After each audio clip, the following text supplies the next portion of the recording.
Hello and welcome to the UtahGuide.com podcast. First of many, I'm your host, Mark Wade. This podcast is where we discuss all things related to the great people of the state of Utah, people and places, and something we like to focus on here. And it's such a great state. We welcome people from around the world as you view us here on this podcast. Here on UtahGuide.com, you can follow us also on YouTube, Facebook, and other social media channels, Instagram included. Today we're joined by Jake Millard, a good friend, who lives in an area within the state of Utah that is fast becoming known as East Zion. And this is an area that many people in the state of Utah even may not be aware of. And Jake, you're the general manager of Zion Ponderosa Ranch Resort. That's zionponderosa.com for people who'd like to look that up. And East Zion Adventure Company, eastzionadventures.com. Welcome to our podcast, Jake. Thank you. I am so happy to be here. This is exciting. Well, one of the things that we're going to start talking about is, of course, East Zion. But first, let's get to know you just a little bit, Jake. Tell us a little bit about your family and your children.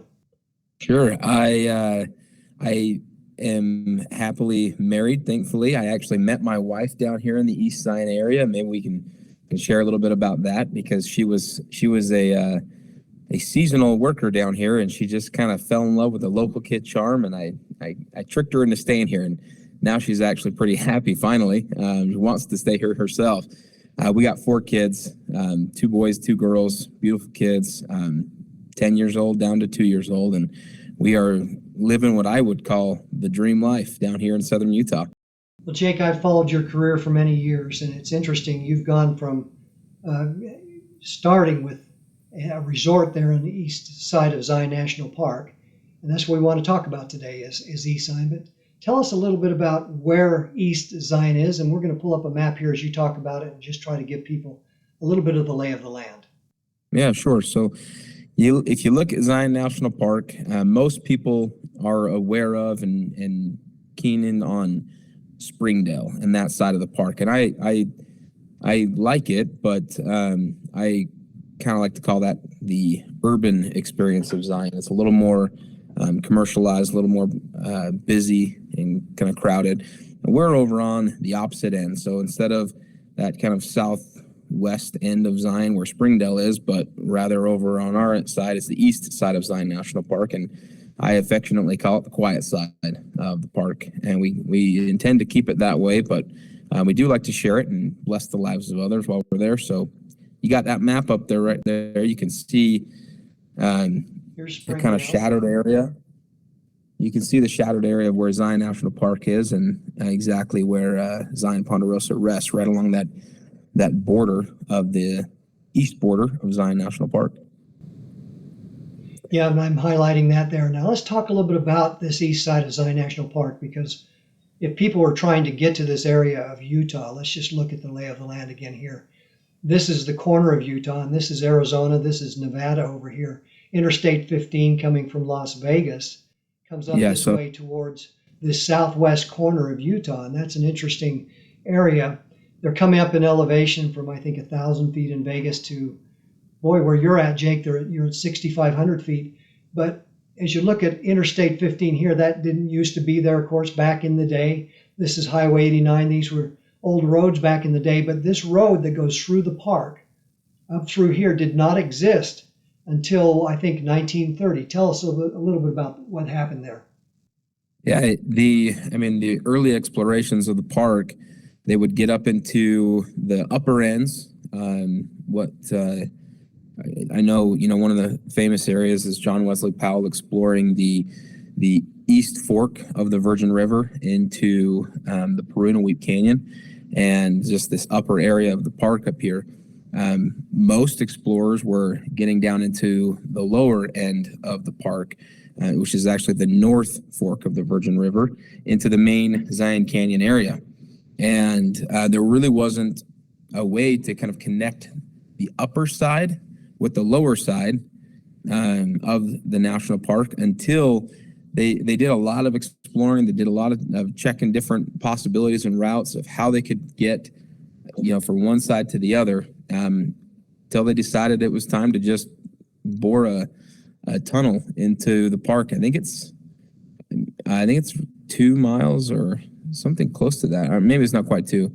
It's a pretty long mile, or a pretty long tunnel that they've made through the park, and they call that the Mount Carmel Highway, the scenic highway through there on Highway 9, and that really connected our East Side corridor, like where we sit, but also back to the townships around Mount Carmel Junction, Orderville, and Kanab. Those areas is really how those got connected with that tunnel being built in the 1920s and completed. I believe it was dedicated July 4th of July, 1930.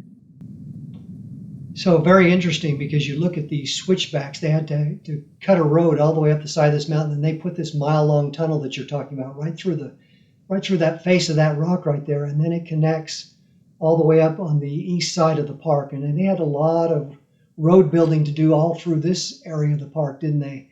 And finally got to where they could actually connect a road to the east side of the park. And we'll come back to this other map that maybe is a little more clear here. Here's the road coming up. There's the tunnel coming up this side of the park, and then coming up and connecting. Literally, this is Highway 9 connecting to Mount Carmel Junction and Highway 89. Up until that time, Jake, this is a forested plateau with ponderosa pines. It's probably one of the reasons you got the name of one of the companies you have, and we'll talk about that. But here on the east side of the park at 6,500 feet, and this main canyon you talk about is 4,000 feet. The interesting thing to me was there wasn't much going on over this side of the park until they made that connection. Yeah, no, very little was going on. In fact, I mean, if you look at it today, people still might think there's a little going on.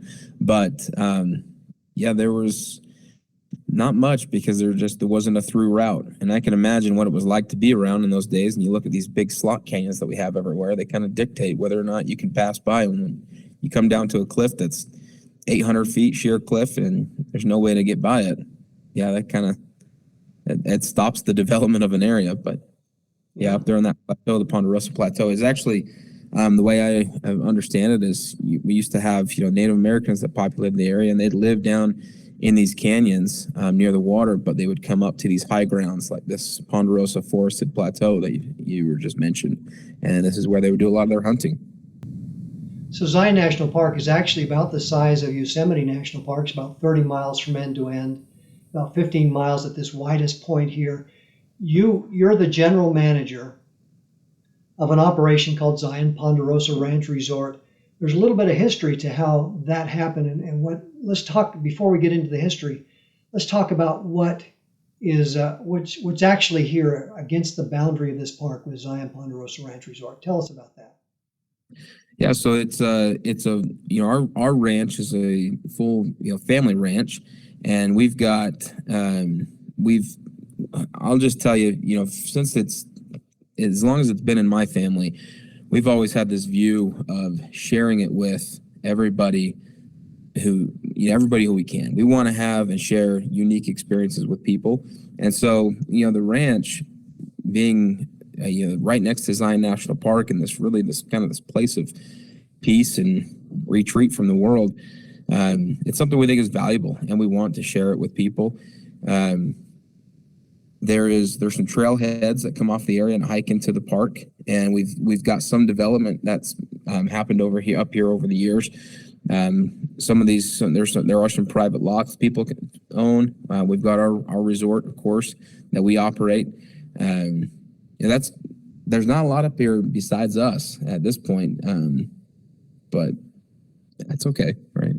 Well, this picture we're looking at here is one that I think is off one of your websites, but this is literally the edge of your property, and as I understand it, your property boundary literally comes kind of along these cliffs, if you will, or the boundary of the park at least, and then cuts across this way, and then cuts back a little bit more to the north, going this way. But you border the park for 5 linear miles with Zion Ponderosa Ranch Resort, with 4,000 acres of property in that section, and you actually have a total of 8,000 acres, you've told me.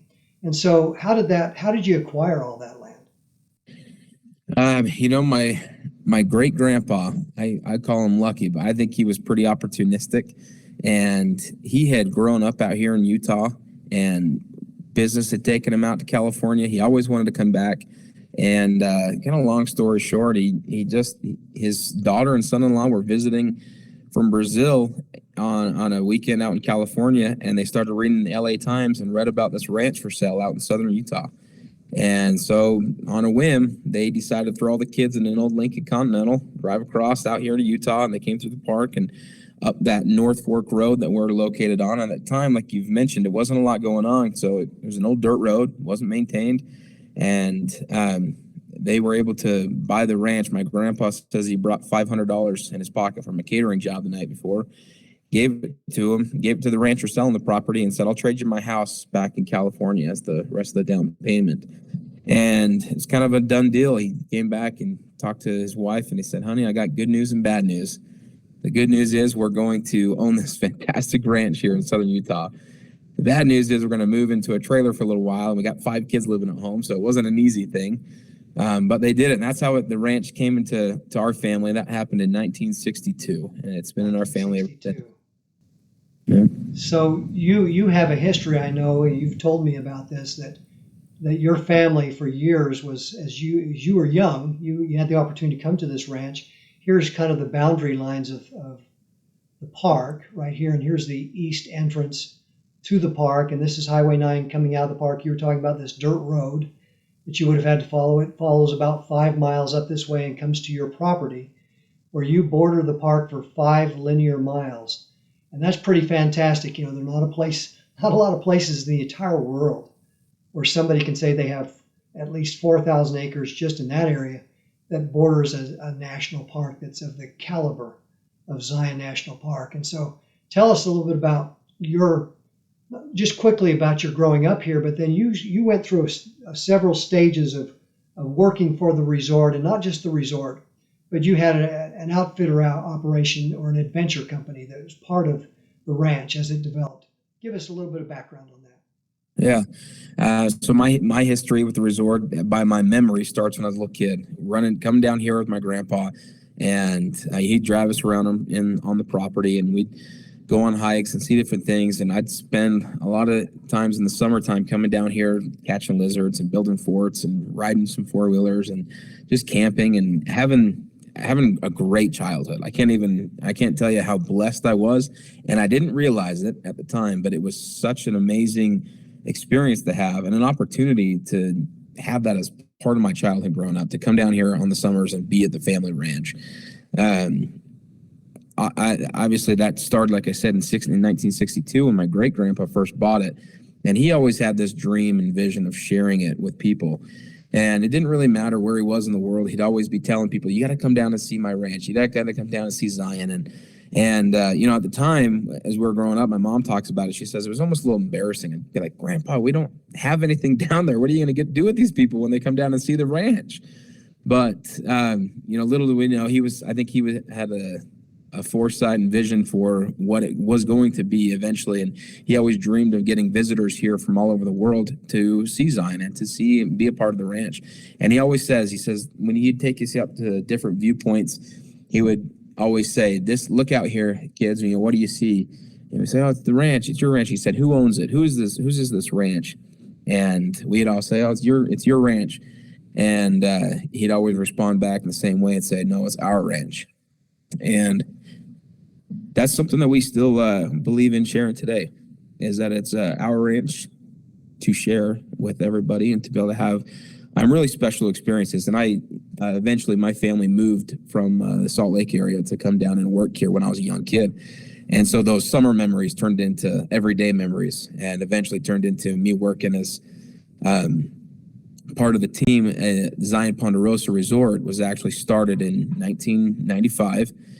We started originally as a excursion company. It was East Zion Excursions. We decided we just got to get people here to the ranch. We've got to get people out on these hikes and to stand within the walls of the canyons and to look at the viewpoints and just to have a really special experience. More moms and dads and kids have got to have it.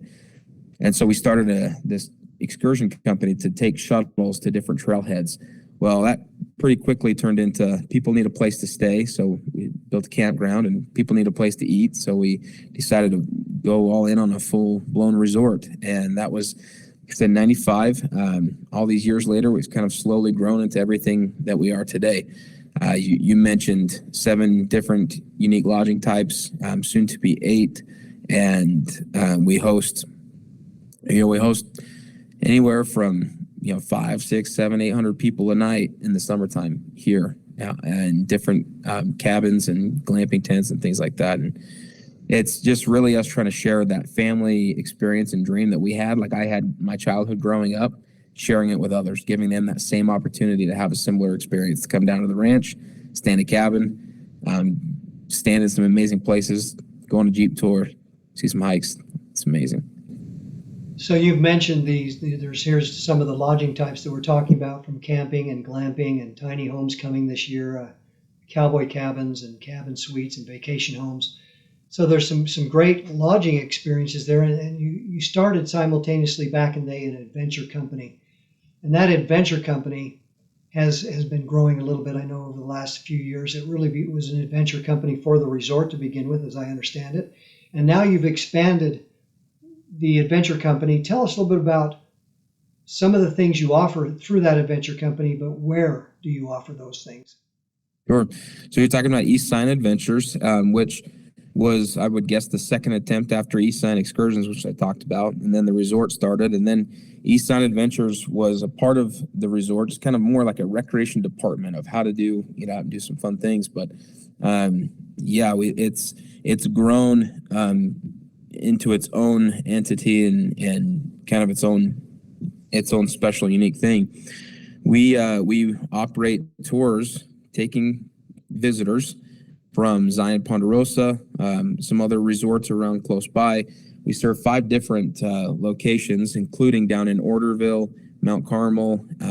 We're opening a new location this month in Kanab, Utah, and we like to, we pride ourselves in sharing an experience that is really unforgettable and memorable. So we offer canyoneering trips, Jeep tours, which are kind of a nod to my great grandpa. He used to take people around on Jeep tours in the ranch in his old Scout Jeep, and we brought those back to share the property. We've got Jeeps that we take people around on, guided hiking tours into slot canyons. We do some UTV tours, some shooting experiences, horseback riding, paintballing, rock climbing. Those are a few. I know there's a few in there that I've missed, but those are some of the most popular, and we really serve the entire East Zion region, not necessarily just Zion Ponderosa. Pretty exciting, the things that you've been able to do now. Going back to you and your history, you started as a young man. The family was kind of working at the resort. This is still a family-run operation. But you went through some stages or some progressions of employment, working with both companies. Tell us about your progression to now become the general manager of both these operations. Yeah, sure. You asked me that. I rambled off in a different direction. I guess I'm not good at talking about myself too much. When I first started, I jokingly tell people, but it's not a joke, that they were getting the best of me. I remember my first job at the Ponderosa was just after we moved here, and I was pretty young. I was probably 9 years old, and I got coaxed into washing dishes every night for $5.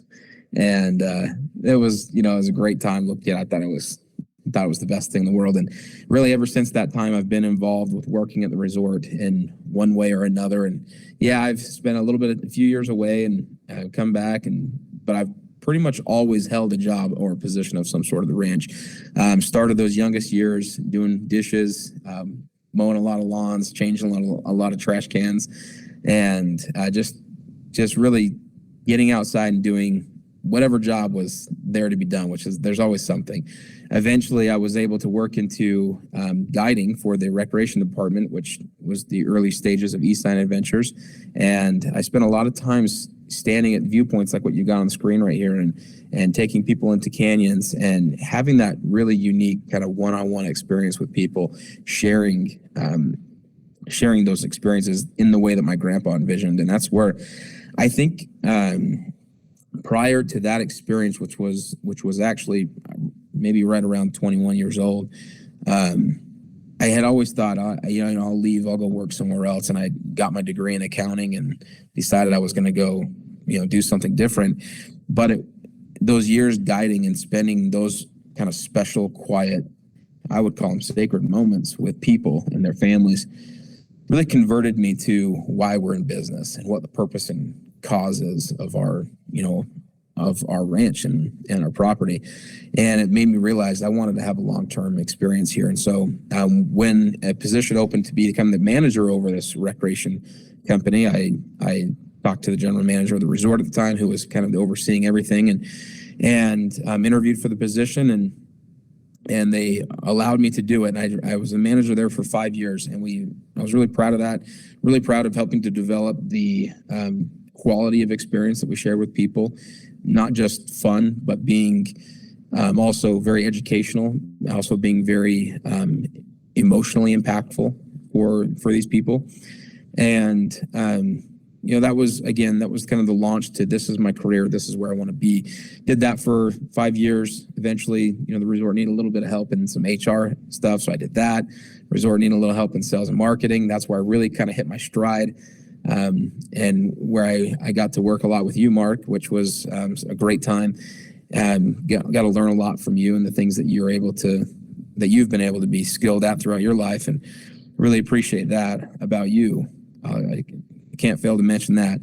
And then after doing that for 2.5 years, Steve Neeleman, who's one of our primary owners here, he actually contacted me about potentially fulfilling the general manager role. And I've been doing that for a few months now. And it's a different, unique challenge, but I'm loving it. Well, I think that's an expressed level of confidence that Steve and others have expressed in you. And so let's just talk a little bit more about this great area of Zion National Park. And I've spun this around. I'm going to bring this Google map back to straight north if I can, so we can get our bearings again. So if this is all Zion National Park, right through this area, and I'm circling the general area here, and Zion Ponderosa is up here on the plateau on the east side of the park. And there's this road that now comes through the park, and you can see how rough this plateau is.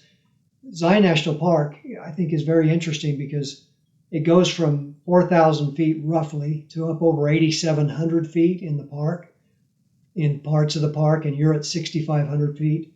Talk a little bit about the reasons people come to you, and where are people coming from as far as parts of the world that come and stay with Zion Ponderosa. Why are they coming to stay with you? Why have they chosen to come up on top of the plateau on the east side of the park, on East Zion, when they visit Zion National Park? Well, I think one of the reasons is they're after a specific experience. When you talk about a national park vacation, you're typically you are after something rejuvenating, something peaceful and kind of quiet. And I think that is, as much as any, a reason why people enjoy, and whether that's why they book, it ends up being why they come back to the east side of Zion National Park rather than the other options down in Springdale. Most of our visitors are coming. A lot of them are coming out of California, Southern California area, Las Vegas, Northern Utah. Outside of that, that's the majority. Those areas right there. Outside of that, it's all over the world, all over the country. Lots of different countries. People are coming here to visit and to see what Zion National Park has to offer. And we do our best to make sure that we are known as an option. And I think that when people do find us, they end up realizing this was kind of a hidden gem. And I'm grateful for the chance to be up here and get that national park experience without crowds, without the fight of being on crowded trails. We kind of have a little more space up here. So I'm looking at this would be the main canyon of Zion National Park. A lot of people talk about the Narrows, and the Narrows is fed by waters that come off of Cedar Mountain to the north and come down through the park and have carved these canyons here. The Virgin River has carved that canyon. This used to be, as I understand it, used to be the bottom of what was once a great lake in this area, maybe Lake Bonneville or that part of that. And so where you are on the plateau is up here is maybe what was the bottom of a lake at one time. And all of that's been Yep. eroded away to create Zion Canyon, or the canyons of Zion. Here's the canyon I guess it would be right here when the main road comes up the canyon. And Yep. here's Right. Zion Ponderosa then. Let's get you in the foreground. Clear Creek Mountain, that goes up to over 8,000 feet right there. And then this would be Zion Ponderosa. And you're from your property, you're looking towards all of this canyon area. And I know, for example, people wanting to experience things like Observation Point, that's really only accessible from Zion Ponderosa. Talk a little bit about that. Yeah, there's the East Mesa Trail that runs along, just like you've talked about, our border that we share with the park. The East Mesa Trail runs along that, and there's a few different places to get out and actually hike to viewpoints from our property with trailheads that start on that trail at different points. Observation Point is one of them. Another popular one is Cable Mountain, but Observation Point hikes out that route where your cursor is going right now, and offers what I believe to be the best view of Zion National Park. You're looking down that canyon, and you've got the Narrows off to the right, so you can look down into the Narrows, and you've got Angel's Landing, another popular one in Zion that is out in front of you, and you're looking down onto Angel's Landing as well, and then down and out all of Zion Canyon. The viewpoint, I mean, it's really indescribable, pretty incredible. And it is only accessible by coming to our ranch and getting on the trailhead there. There used to be a hike that went up from the bottom of the canyon. It was pretty grueling. Landslide a few years ago, though, took out most of that trail. And as far as I understand, I'm not sure if it will ever open again or not. If it does, it still won't be for probably years. But as of today, the only way to get out there is through our property and the Observation Point hike out there via the East Mesa Trail, and it's incredible, Mark. It really is the best viewpoint. I'm sure you stood out there and could probably vouch for it, and at least think it's one of the best, if not the best. So no, I happen to be right there in your same court where I say, you see, standing at Observation Point, you're actually 800 feet above Angel's Landing. People love to do that one because you come up the backside of this and up here and work your way up this fin and walk out across to Angel's Landing. That's a pretty incredible hike. It certainly is one of the top hikes in the entire world, as are the Narrows in Zion. So you've got two of the world's best hikes are right there. But if you want the view of the park, I love coming out to this point, and it's a walk out across the forest, as I know, and then you drop down here probably about 500 feet in elevation to the point. You do have to hike back up that. It's about 3.25 miles each direction, I remember, from the trailhead. But Jake, there's kind of a crowded parking. There's not very much parking there, so your company offers a 3-mile shuttle out to that trailhead.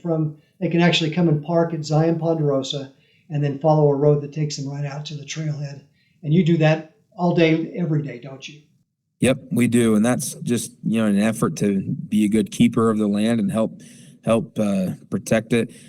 The parking area at the trailhead gets way too crowded. There's really not much out there, and so we've actually invested in building a parking area at the resort so we can offer that shuttle and like I said, continue to protect the land out there and what's going on, so it doesn't get too run down and trampled over.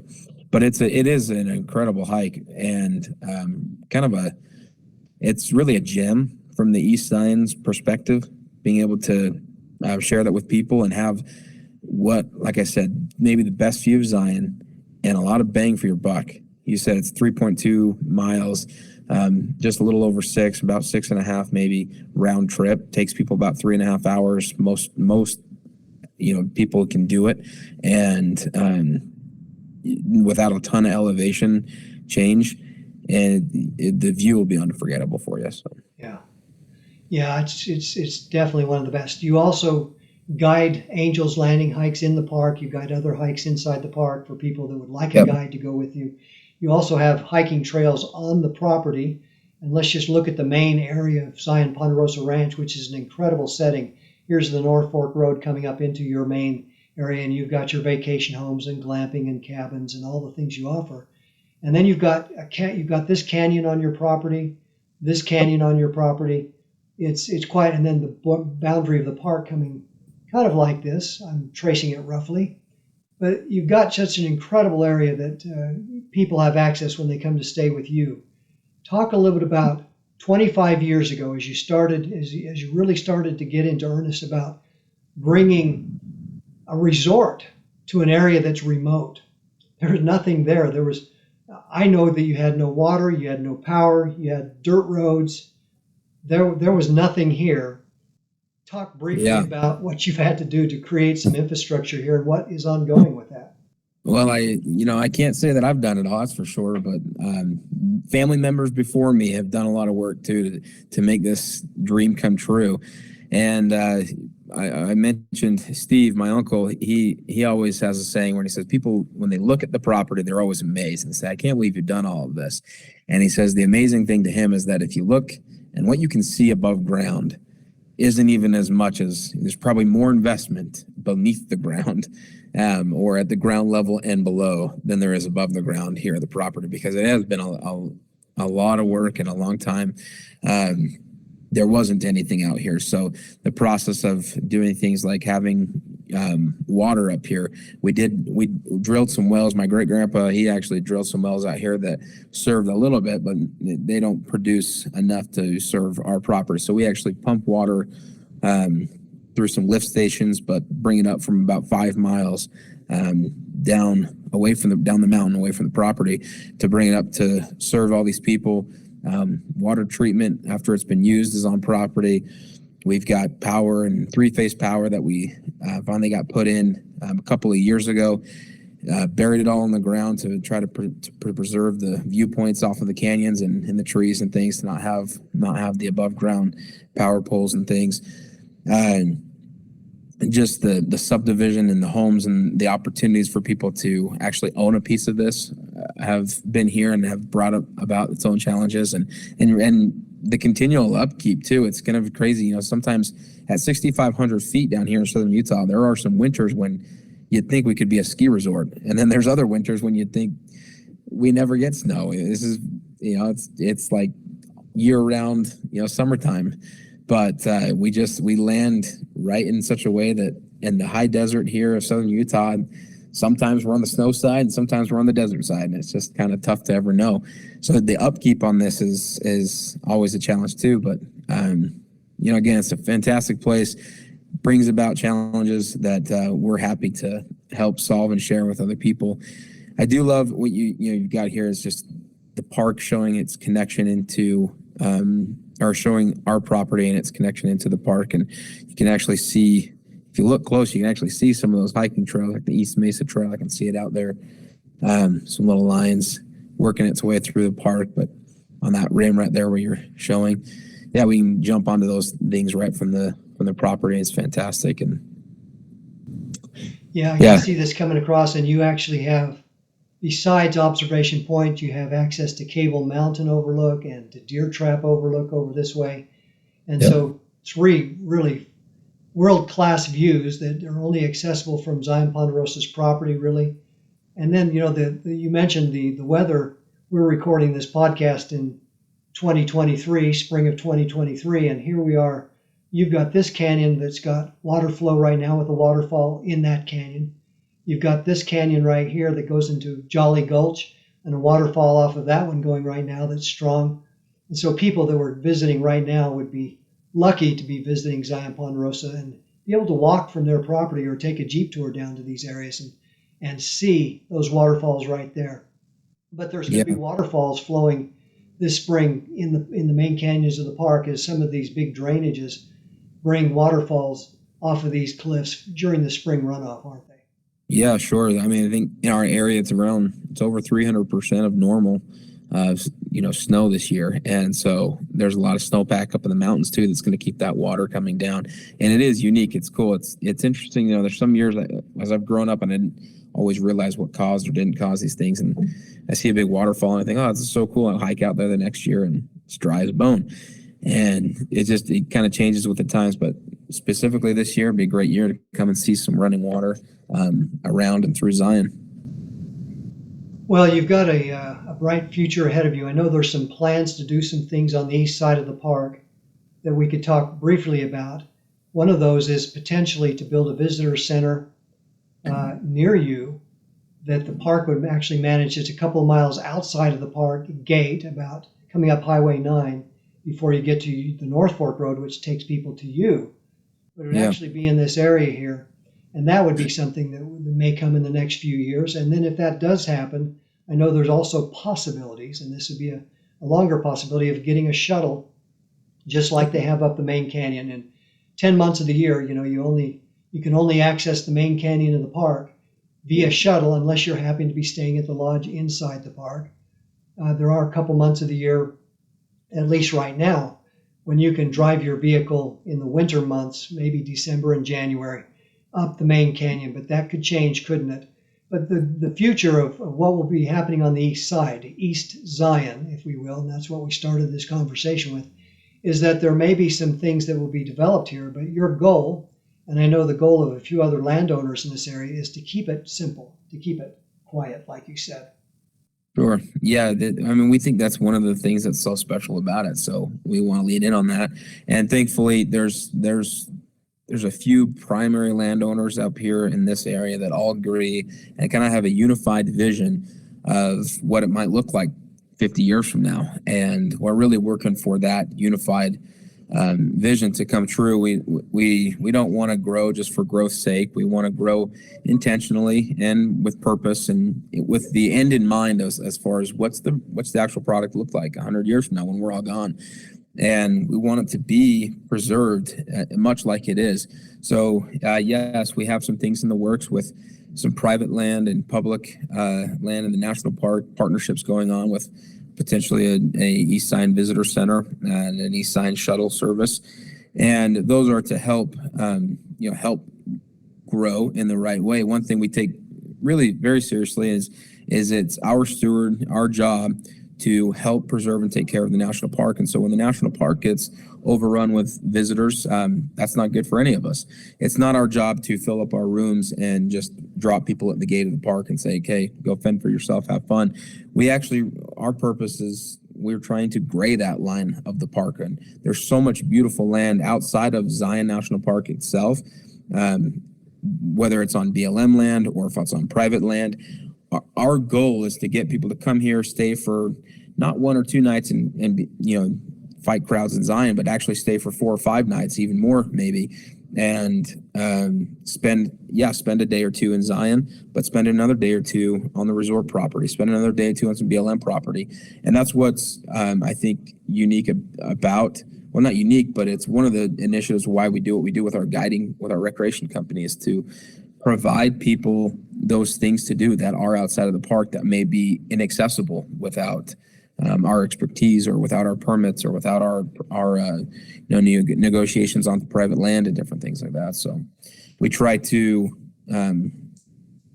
help draw some of the crowded spots out of Zion and keep guests having an unforgettable experience. And I think most of the time Zion is fantastic, but when they get to stand with their own family and kind of in that peaceful spot where it's nobody else is around that we get them into, that's what they really come back for, and that's what they love. Thanks for that information, Jake. And let's just wrap this conversation up with just a little bit more information that would help people to appreciate how they could come and experience this area. St. George, Utah, here in the southwest corner of the state. Again, you're just coming from Arizona and Nevada. Actually, coming up from Las Vegas. Coming through the corner of Arizona and Nevada. But you're up here on the east side of Zion. So one of the things I know you like to have your guests do, and your guests love to do, is you're only 75 minutes up Highway 89 and then just a few minutes up 12 to Bryce Canyon National Park. You've got Cedar Breaks National Park. You've got Scenic Byway 14 right here with Navajo Lake and Cascade Falls. And the Grand Staircase Escalante National Monument starts about 20 minutes away. And then even the north rim of the Grand Canyon is not far away, and the Lake Powell, Glen Canyon National Recreation Area. We could go on and on, couldn't we? The Belly of the Dragon. Oh, it goes on and on and on. People used to tease me. They used to say, because my family moved here, we lived on the ranch for a few years, and then eventually when I got into high school and we were all in sports and all my siblings My parents moved us into Orderville. You can see that little town right there in the middle of your map, and that's 25 minutes from the ranch. But in Orderville, people used to kind of tease and say, man, you live in the middle of nowhere. And what I've started to learn and respond back with is, no, I live in the middle of everything. I've got Zion National Park within 30 minutes. I got Bryce Canyon within an hour.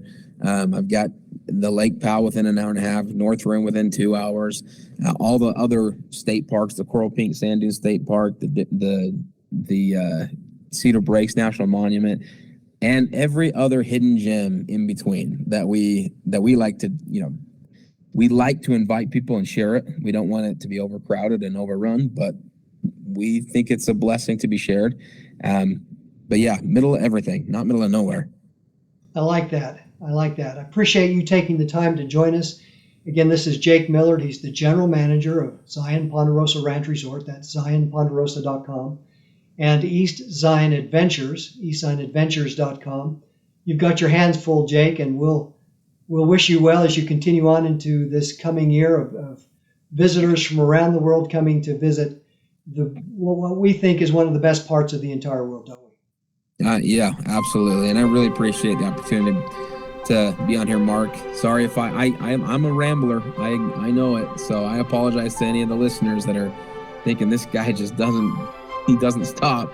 But I really appreciate being able to get on and share a little bit about our area and what it might be like to come visit here for a 4-day, 5-day vacation. Thanks to everyone for joining the UtahGuide.com podcast. Look for more podcasts on our website or on our social media channels, and we'll see you again soon. See ya.